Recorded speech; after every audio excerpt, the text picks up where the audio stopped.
Good morning বন্ধুরা, আজকে ব্লগটা আমি এখান থেকে শুরু করছি। আজকে হচ্ছে জামাই ষষ্ঠীর সকাল। সকাল বলবো না, এখন বাজে হচ্ছে, দেখে নাও তোমরা কটা বাজে। এখন হচ্ছে 12টা বাজে।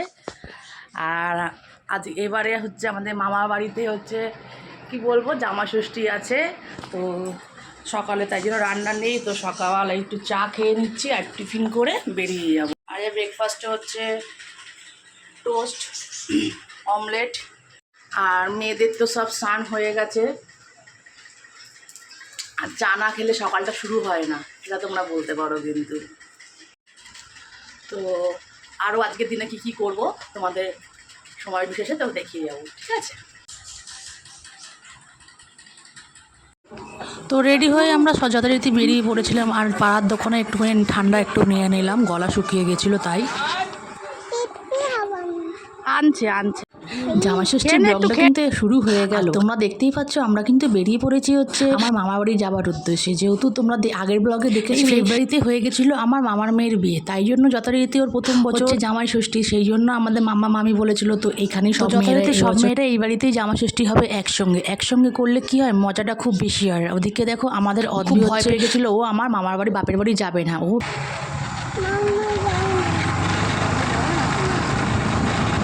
তো যথারীতি আমার মামা বাড়ি দেখতে দেখতে আমার মামা বাড়ি পৌঁছে গেলাম। কিন্তু একটা প্রবলেম, আমাদের কিন্তু দই মিষ্টি নেওয়া হয়নি। তাই জন্য ওর বাবা কি করলো, আমাদের রেখে দিয়ে ওর বাবা আবার দই মিষ্টি আনতে চলে গেল। আমাদের রেখে দিয়ে বলতে আমাকে রেখে দিয়ে।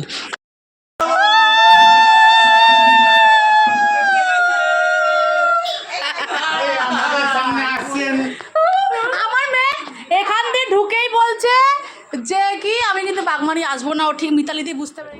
তারপরে এসে দেখি আমার সব বোনেরা চলে এসে, দেরি হয়ে গেল খালি আমারই, সব থেকে বড় দিদি দেরি হয়ে গেল। আর ছোট বোনেরা এসে উপস্থিত হয়ে গেছে, তারা খুব রাগারাগি করছে এত দেরি হয়েছে, তার আগে সরি বলে নিয়েছি। তারপর অনেকদিন পর যেহেতু দেখা, তাই জন্য সবার সঙ্গে তারপরে হচ্ছে জামা ষষ্ঠীর রিচুয়াল শুরু হয়ে গেছে। ওই জলগুলো দিতে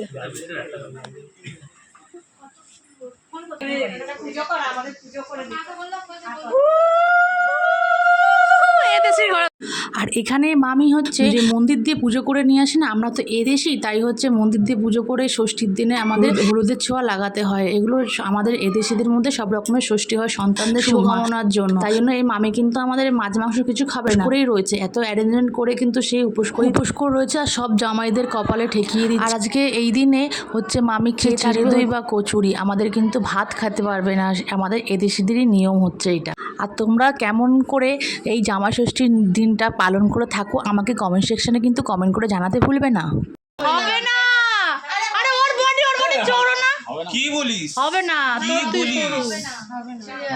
হবে না। আর এইখানে হচ্ছে আলোচনা হচ্ছিল আমার বরের, কারণ সবাই এখানে পাঞ্জাবি পরে এসছে আর আমার বরই একা খালি প্যান্ট শার্ট পরে এসছে। কেন ওরা বলছে কেন প্যান্ট শার্ট পরে এসছে, এক্ষুনি ওদের পাঞ্জাবি খুলে আমার বরকে পরাবো। আমি বলছিলাম যে না করিও না, ওর বডিতে আসবে না।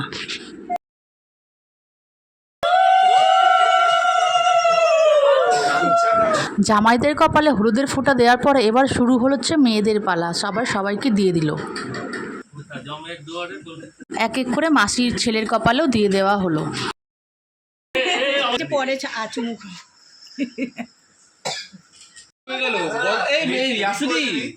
এই বদ্দি কোথায়?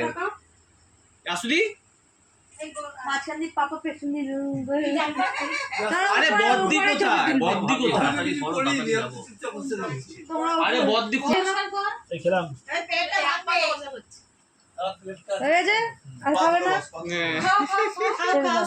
মিষ্টিটা খাও বললা। তারপর আশীর্বাদ করার পর যাতে চিড়ে দই দিতে হয় আমাদের নিয়মে, তাই সবাই দিয়ে দিল। খেতেও বসে বললো, কিন্তু এখনকার নতুন জেনারেশন কিন্তু চিড়ে দই আর খেতে চাইছে না। আমার বর যেহেতু আগেকার জেনারেশন, তখন ও মানে দুই বড় জামাই যে রয়েছে মোটামুটি তারা খেয়ে নিল, কিন্তু ছোট জামাইগুলো হচ্ছে খেতে চাইছে না হচ্ছে চিড়ে দই। তাও রিচুয়াল খেতে হবে। আর সবাই এক জায়গায় হলে যা হয়, গ্যাদারিং হলে জেনারেশন চিড়ে দই খেতে ভালোবাসে। আর এই দেখ চিড়ে দই পাতেই রয়ে গেছে।